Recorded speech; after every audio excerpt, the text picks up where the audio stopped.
Blog Talk Radio.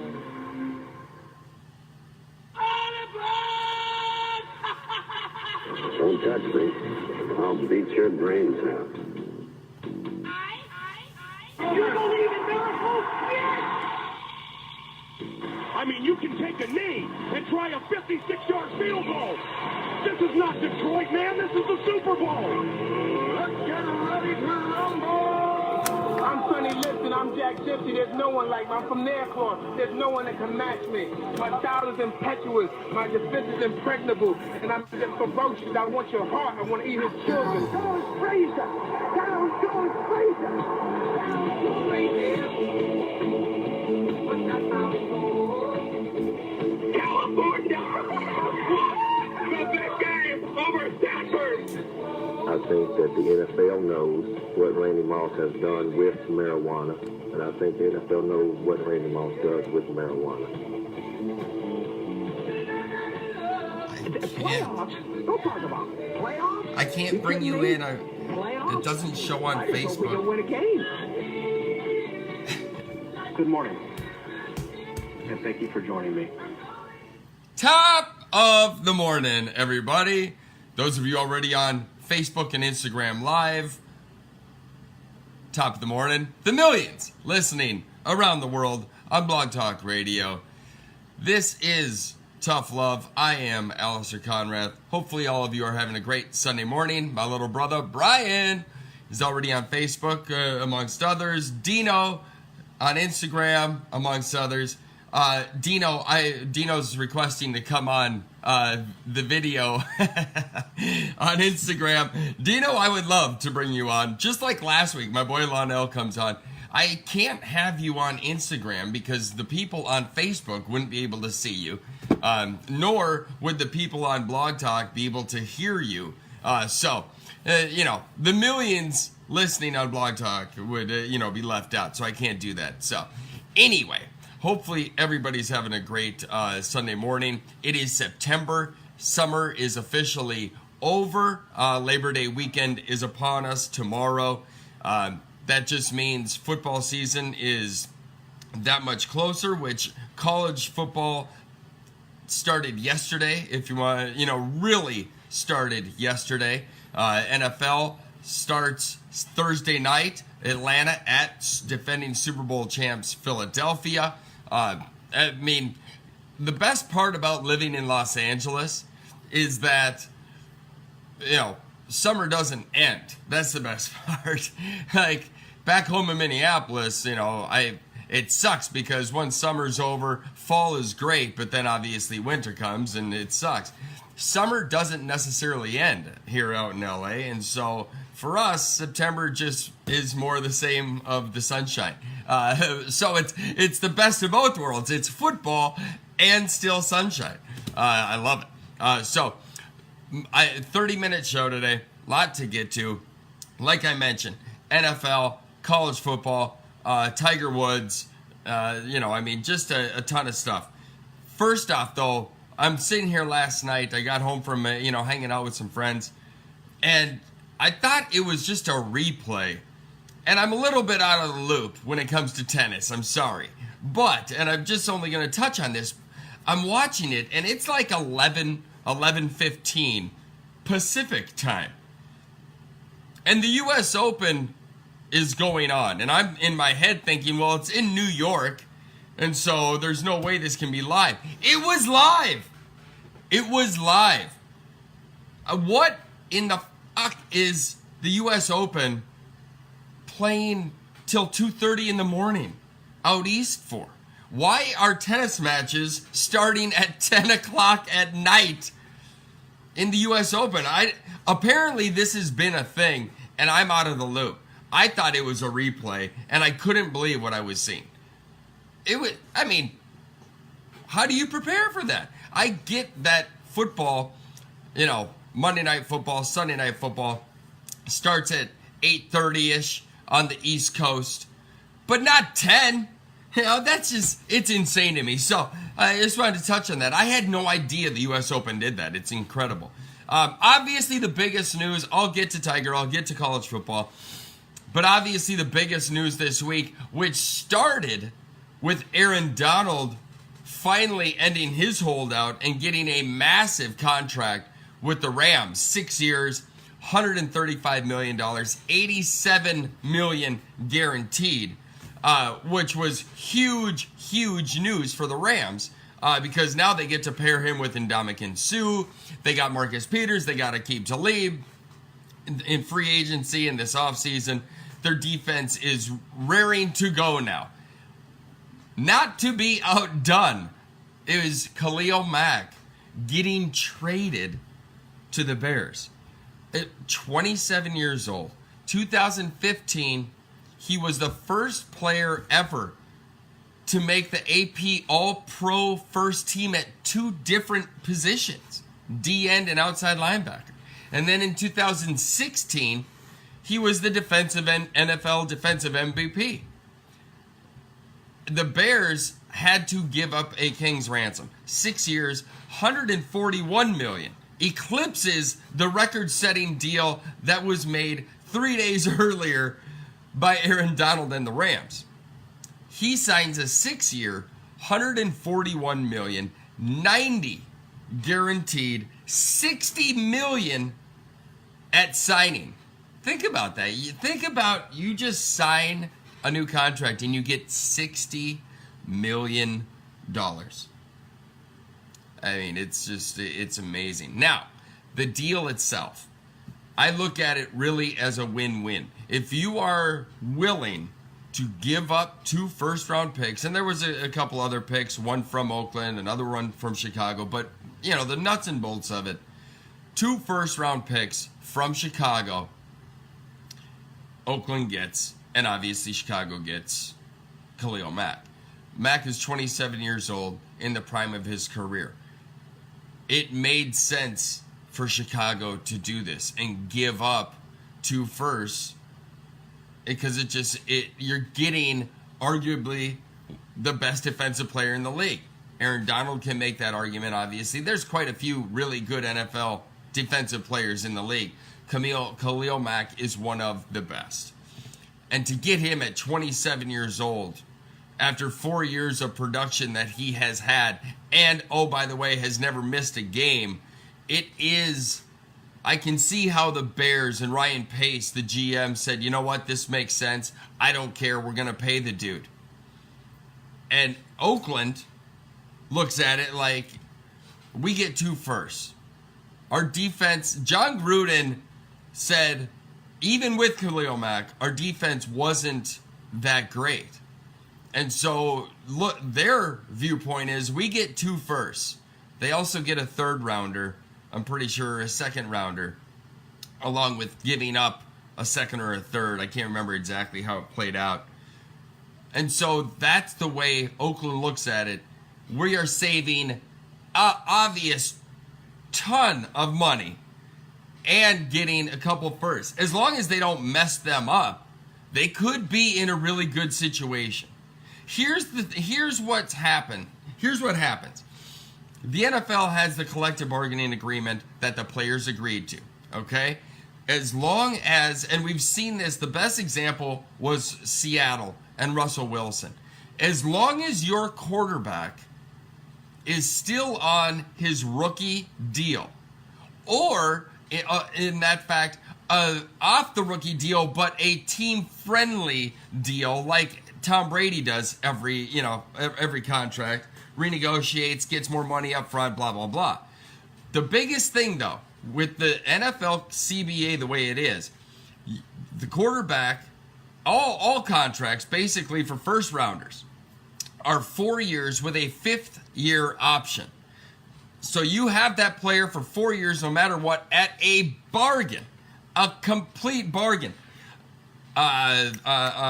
Mitchell Trubisky, the Bears quarterback, is on a 4-year, $27 million deal with that 5th year option. So Chicago has a ton of extra money, a la Seattle, when they had Russell Wilson in his rookie contract. Oakland had to pay Derek Carr a new contract because he is out of his rookie contract, so they don't have all this freed up money. So much money went to Derek Carr. And so that is what happens in the NFL. Chicago is in a position to do this. The Rams with Aaron Donald are in a position to do it. Jared Goff is still on his rookie contract. So you have teams, and now look at Seattle. Russell Wilson got paid. And now you're not able to go willy-nilly on the rest of the team and just pay everybody else because you don't have $100 million plus locked up at your quarterback position. That's the rub of the NFL right now. That is the CBA. And so therefore, if you have a guy who's in his rookie contract, there it goes. Now, you look at somebody like Minnesota, who has Rob Brzezinski, the best salary cap guru in the biz, and then you say, okay, we're going to guarantee you all the money, but we know it's going to be 3 years. We're not going to do a 6-year, $140 million with 90 guaranteed. We're just going to give it all to you. We're going to break it down in 3 years. We know what's going out, and we know what to work with. It's that is, I think, the way it's looking to go, although these two deals that were just signed, along with Aaron Rodgers' deal that was just signed, who made him the top paid player. Let me see here. I have a list. Thank you to Sporting News for putting out the top 25 salaries. Number one, yes, Aaron Rodgers. Keep in mind, Aaron Rodgers, number one, and this is per year. This is average annual salary, not guaranteed money. But Aaron Rodgers, Matt Ryan, Kirk Cousins, it's going per year. Aaron Donald and Khalil Mack, respectively. Khalil Mack is now 9, and Aaron Donald is 11. So your top 10 basically is still quarterbacks. Average annual, not guaranteed money, not guaranteed, but annual salary. You're looking at guaranteed money. Drew Brees only 27. Derek Carr, even though he's averaging 25, only 40 of that contract is guaranteed. Jimmy Garoppolo just signed a massive deal. Only $48 million of that contract that he just signed is guaranteed. He just signed a $135 million contract. Only 48 is guaranteed. I love how I say, only 48 million is guaranteed. I mean, it's insane. But now you have Aaron Rodgers, 103 guaranteed. Matt Ryan, 100 guaranteed. Kirk Cousins, 84. Khalil Mack, 90. Aaron Donald, 87. My only concern with this is that what happens now, just by chance, if these guys get hurt? This is my only concern. What the NFL is, you got to tread lightly in this situation, because now, what if Aaron Rodgers gets hurt and goes down? And I'm talking, maybe not a career ender, but something like a Teddy Bridgewater injury. That has the scare of a career ender, and you miss 2 years, a year and a half. Now you've just got 103 guaranteed that you're on the hook for. And now you have to go out and get another quarterback who you have to pay a lot of money for. The Vikings were in this situation with Teddy Bridgewater.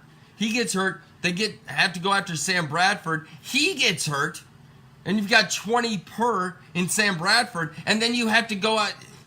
Bottom line is, all the guaranteed money. This is why NFL owners are reluctant to give guaranteed money, because football is violent. You could get hurt.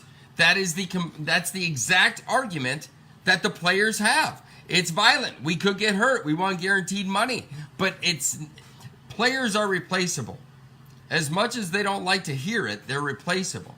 You know who's not on the top 25 list of highest paid players? A running back.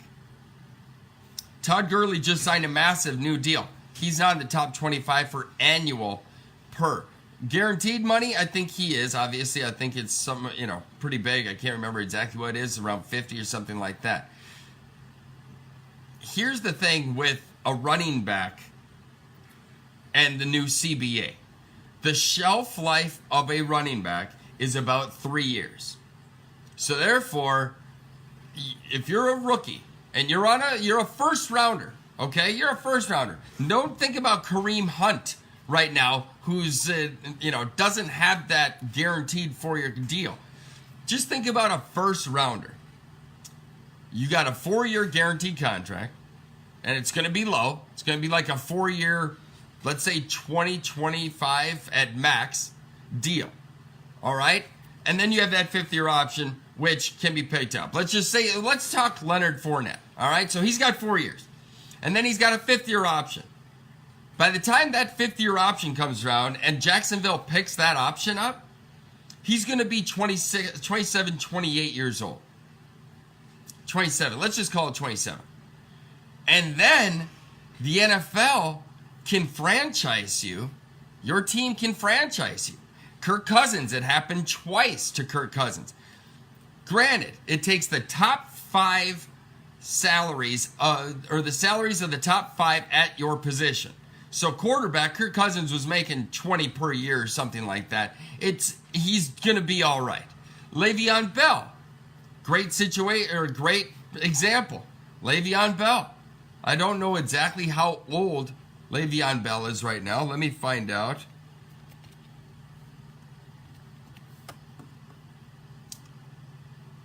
Le'Veon Bell is 26 right now. So he's in a position that he should be getting paid, right? But here's the problem. You can franchise and keep franchising that player. Eventually you'll max yourself out because it's going to be such a high cost. But at that time, a running back, unless you are good enough, like a Le'Veon Bell, Todd Gurley, Fournette, Ezekiel Elliott, Kamara possibly, who, by the way, was not a first-round pick. But the odds of you lasting till you're 30 in the NFL as a running back are very low. Unless you are exceptional, the CBA doesn't work well for a running back. But because by the time you're 27, 28, you can get franchised a couple years, and then a team's not going to give you a four-year deal because by that time you're going to be 32, 33, and we know what the stats say for running backs who are that old.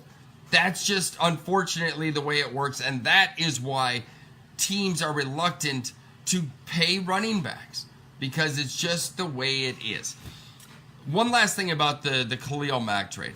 As far as Oakland goes, John Gruden. This is, John Gruden obviously has a Super Bowl with Tampa Bay back in the day in 2002, a team that he basically inherited from Tony Dungy and, won the Super Bowl against his former team, Chucky's that is, the Oakland Raiders. But this trade, this is what John Gruden will be remembered for.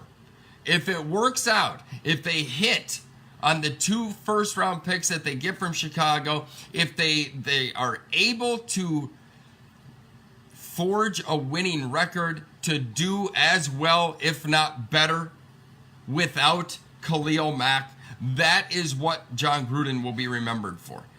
He doesn't get the accolade for winning the Super Bowl because he did it with a different team. It's kind of like Tubby Smith winning the national championship with Kentucky with Rick Pitino's team. It's just, you coached it, but I could have too.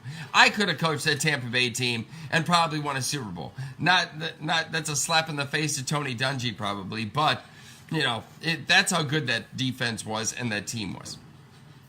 So this is what John Gruden will be defined as. How he does after this trade. He just got a 10-year, $100 million deal. This is John Gruden's decision. This isn't McKenzie, the GM. This is more Gruden than anybody saying he doesn't fit on the team. I don't want him here. And that's what this came down to. That's it. And so, again, this is what Gruden's legacy will be tied to. How they move forward and the record that he has. Okay, moving forward. One last thing on the NFL. one last thing.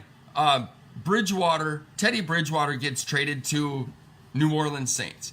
I think this is such a great opportunity for Bridgewater. Granted, Breeze doesn't look like he's slowing down, and now he's got a good defense. He's got a running game to, keep him from having to throw for 5,000 yards every year. But let's just say they win the Super Bowl this year. Breeze is retiring. There's 100% no doubt about that. If New Orleans wins the Super Bowl, he retires, Bridgewater becomes a quarterback. The only issue is that Bridgewater is on a 1-year deal. He's a free agent after this year, an unrestricted free agent. He signed a 1-year deal, $5 million with the Jets. By the way, good job, Jets. You got a third rounder for signing Bridgewater to a friendly $5 million contract. But New Orleans would have to obviously keep him, re-sign him. I just think Teddy Bridgewater in that offense, once he gets it down, I think that's a really good opportunity for him. It's hard to not like Teddy Bridgewater and root for the guy. He's obviously talented, had a good preseason, showed that he is back. He's obviously healthy. There's no remaining issues with his injury. So it's just good to see him back. And hopefully, if Breeze retires next year or whatever, it's Bridgewater's team. I think that would be awesome. Okay, moving forward, I got like 10 minutes left, something like that. College football yesterday. Gosh, I wish Penn State would have lost. Appalachian State, it's been a while since they went into Ann Arbor and upset Michigan. Can't remember exactly the year, but I have a feeling it was more than 10 years ago or somewhere close to that. But man, I wish they would have upset Penn State yesterday. That they had the opportunity. They had it. They were up 38-31. They let it be tied. They had an opportunity to kick a field goal. They missed that. There's certain times where it is like tennis. You got match point. And Penn State looked at a 4th and 2 and unfortunately converted it. All the hype around Penn State, and don't get me wrong, losing Saquon Barkley and other players that they did, especially on defense, hurts. But at the same time, they were, a top 15, top 10 team going into the season. I think maybe 14th. McSorley, I don't know what it is about Trace McSorley that I'm just not a fan of. I don't see him being an NFL quarterback, so enjoy your time at Penn State, bud. Have a great time. But I just wish Penn State would have lost yesterday. Texas loses again to Maryland, this time at Maryland. Maryland did a very cool thing, left the guard position out on the first play, the guy who died at practice, but they ended up beating Texas.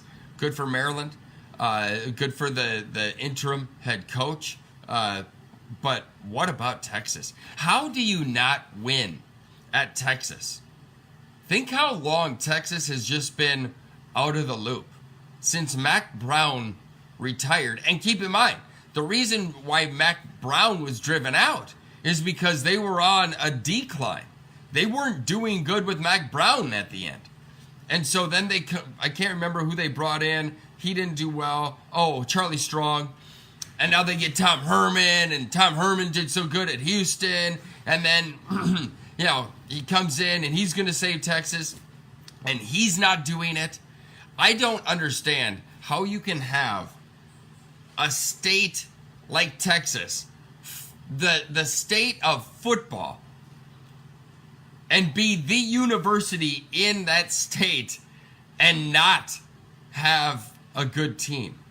I mean, Texas is a dumpster fire, and I don't know what the problem is. Tom Herman, I don't know. Is that, he got, he was, what's the word I'm looking for? Damn it. He was in the strip club with the Ohio State assistant who got fired, blah, blah, blah, abuse and all that type of stuff. So did that have an effect this week? I don't know, but Texas it's just shocking that you can have a program like that, or with all the talent in that state with the high school football, and not put out a good team. I just don't get it. I don't know what they have to do. I don't know who they have to bring in. But it's interesting that certain coaches who have success at smaller schools and then go to the big schools and don't have the same success. It happens a lot. And Tom Herman is an example. We'll see what PJ Fleck does in Minnesota, because he obviously had great success at Western Michigan. And now he's in a Big Ten. Nick's Fred, what up? And so therefore, it's just, I don't see how Texas is doing it anyway. Jim Harbaugh at Michigan. Michigan loses at Notre Dame last night. First time that those teams have played since 2014. I can't believe it's been 4 years since those teams have played. It's just time flies. That's all it comes down to. But Jim Harbaugh, you take away his first year or his first 15 games, he's been 500 or barely over 500, something like that, in his past 3 years. So something is, don't worry about beating Ohio State. You just have to be better than 500. Shea Patterson didn't look good last night. The transfer from Ole Miss. Ed McCaffrey's kid, Dylan McCaffrey, went in and looked better. Maybe they should go with Dylan McCaffrey. But Jim Harbaugh, it's interesting. Did his success at San Francisco, was that, a fugazi, if you will, because he has had a great defense? I don't know. He turned around San Diego. He did really well, obviously, at Stanford. And then, I don't know. I don't know what's going on. Again, like Texas, you have all the talent in the world, and you can't do anything with it. At Michigan, it's interesting. Michigan with Jim Harbaugh should be, national title contenders year in and year out. They should be. Notre Dame, is there anybody more dislikable than Brian Kelly, by the way? God, he's got such a punchable face. It's awesome. But losing at, South Bend and Notre Dame isn't, it's not a horrible mark. It's hard to win there. But Harbaugh and Michigan, man, they need to have a good season. Otherwise, Harbaugh might be out. Last but not least, what have I got left here? A couple minutes, something like that, yeah. Last but not least, Alabama played last night. Alabama won last night. Excuse me. They beat Louisville. And Nick Saban continues to say, we're going to use Tua and Jalen Hurts. Obviously, last night, Tua got most of the run. And, I think Saban is doing everything in his power to be just nice to Jalen Hurts. It is so obvious that Tua, I can't pronounce his whole last name, nor do I want to right now, but he is, I said it last year, he's Russell Wilson. And to have a Russell Wilson on a team like Alabama, that's insane. And Jalen Hurts, he can't hit the broadside of a barn. Tua can. And that's all it comes down to. Plus, he's got a great escapability. He's got this sixth sense in the pocket. And he's just got the it. He does. Jalen Hurts doesn't. And Jalen Hurts could be used like Seth Green does on the Gophers. Just if you got a quarterback draw to run from the 5, or from the 3, that's fine. But this is Tua's team, and it should be. No offense to Jalen Hurts. You're 25-2 as a starter. That's just because your athletes are better than everybody else, and you don't really have to do anything. Tua gives you everything. Quarterback, an arm, the escapability, the maneuverability, the in the pocket, just that feel. He's better, and Nick Saban's trying to be polite and nice to Hurts, and I get it, but he should not get any more run. This is Tua's team. Alabama, with this kid, they're going to be tough to beat. 10 seconds. But either way, tough love. Another 30 minutes in the books. You guys have an awesome Sunday fun day. I'm Alistair. Drive fast. Take chances. See you next week. Bye.